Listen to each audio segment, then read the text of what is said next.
Hi, this is Gail DeLuca. Today I'm going to show you how to make this easy memory wire bangle using these beautiful, beautiful Czech glass beads in the bead mixes that we have so much fun with.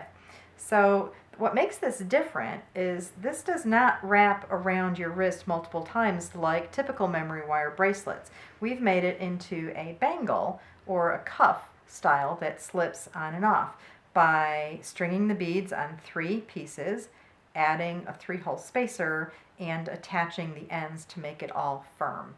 It's a fun style. It's different and we love it. So let's get started. I am using today this oval memory wire, and this is a copper plated. The plated memory wires are a little bit thinner and easier to bend, so they're kind of fun to do. And the first thing I want to do is I want to cut off 3 loops of equal size, and we'll see how easy this is to do. Well, let's try the first one.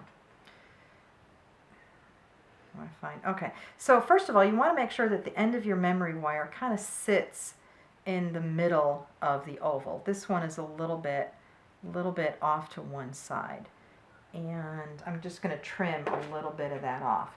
And you could use a memory wire cutters, that's fine. What you do not ever want to use are your flush cutters, because that beautiful cutting surface will get nicked and marred and ruined if you use it on this hardened steel. So we're not going to use these on our memory wire. You can use memory wire cutters, which are made for this, or I've got a little trick. I just grab my pliers and I bend it back and forth, and it just comes right off. This is work hardened steel, so that makes it brittle and easy to do this. So now I'm going to separate my loops, and I'm going to find that point in the next section, and I'm going to do the same thing. I'm just going to bend it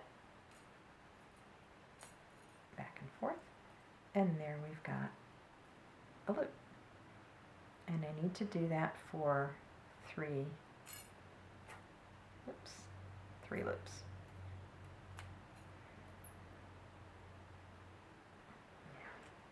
If it gets tangled, make sure you actually are getting the next loop and not somewhere in the middle. There we go. One more loop. Bend it back and forth. Okay. That's how you would get 3 loops. And see how nice and even those are. I can kind of push the ends together, and at this point, if I need to trim one of them a little bit, now would be the time to do that. But they look even. They look pretty even, and that's even enough for what we're doing. That is just fine. That one's just a hair longer, but it's going to work just great. Okay, I'm going to set these aside because I've got a project partially put together for you. And what I've done is partially put together, and it's coming apart. Okay. I've got a bead stopper on one side to prevent it from coming apart like that. But what I've done is I have strung about 5 inches of beads on each piece of this memory wire.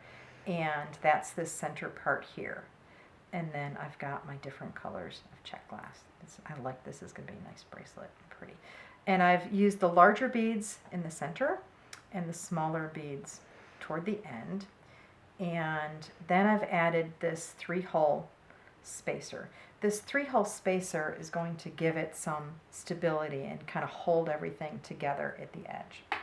The next thing we need to do is, once you have the spacer on, you want to string some smaller beads onto that. So we're going to string, I've got these, looks like 4mm cathedrals, which are some of the neatest 4mm beads I've ever seen. I want 1, 2, 3.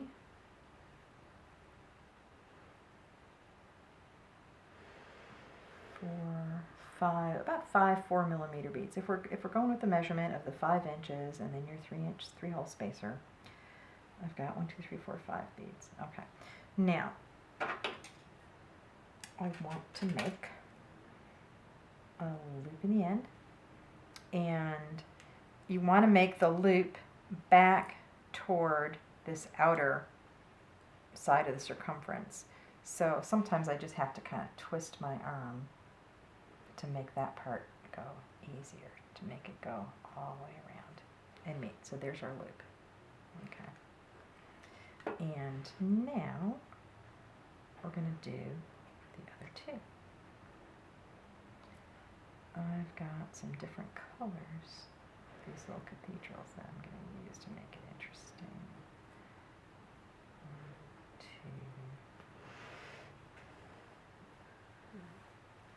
1, 2, 3, 4, 5. Y'all are going to get bored watching me string beads, but oh well, it's what we do, right? So there again, I'm going to grip it so I get a good grip on it, bend it back around toward me. There we go, and now I'm going to go with these little green ones.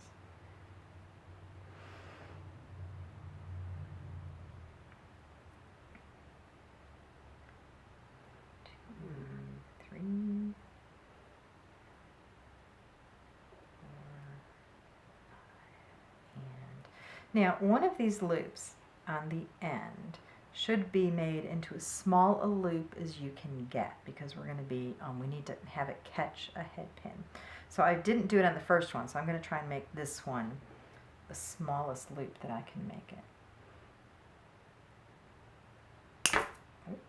And that's okay. That happens when you're gripping at the end of the pliers. And if I want to make a little tiny loop, sometimes I'll just do it like halfway around, and then I'll come back with my pliers and close it that way. Takes a little bit of finessing. There we go.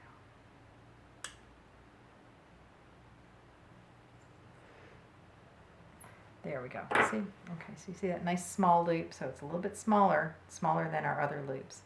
The other loops are mainly to keep the beads from falling off the end. This one we want to keep a head pin from showing through.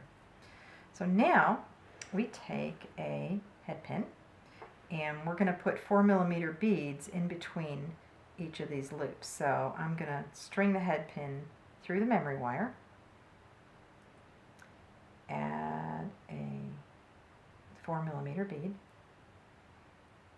and then kind of back it out a little bit because I need it to go through this loop of the memory wire. And actually I'm looking at this and I see that this loop right here is not quite tight enough, so I'm going to go back in and adjust that. Same right here. I don't want a gap in there so that the head pin falls out. Don't want that. A little bit of an awkward assembly, but we can get it done. And then another 4mm fire polish out of our Czech glass mix. And through that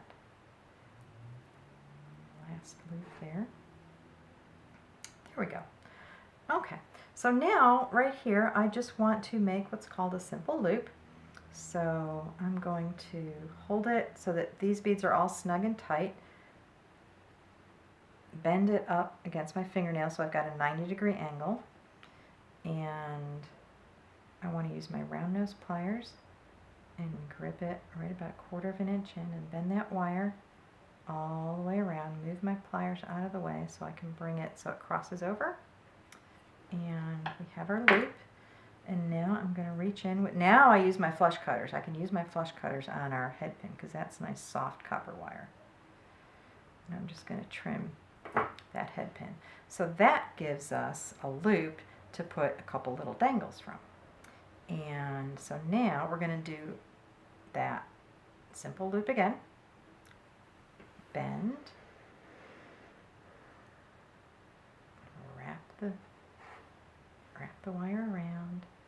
Bring it all the way around. And trim it. That loop's kind of wonky. Let's see. So if you get a wonky loop like that, you can just kind of stick your plier in there, open it up, reshape it a little bit. Sorry if I'm getting out of frame. There we go. Reshape it a little bit, make it look pretty. There's a lot that you can do to adjust. See, that looks a lot better.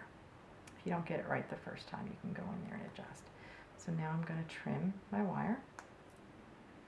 Okay, so now I need to attach it to that other loop. So I've got my chain nose pliers. I'm going to grab that loop twist it open. That's the proper way to open a jump ring or a loop. And then add it as a dangle to my other loop. And then I'm going to go ahead and close this up nice and tight. Okay, so now we can push the spacer. See how this bead stopper worked great? Kept all those beads from falling off the other side. This is just an essential piece.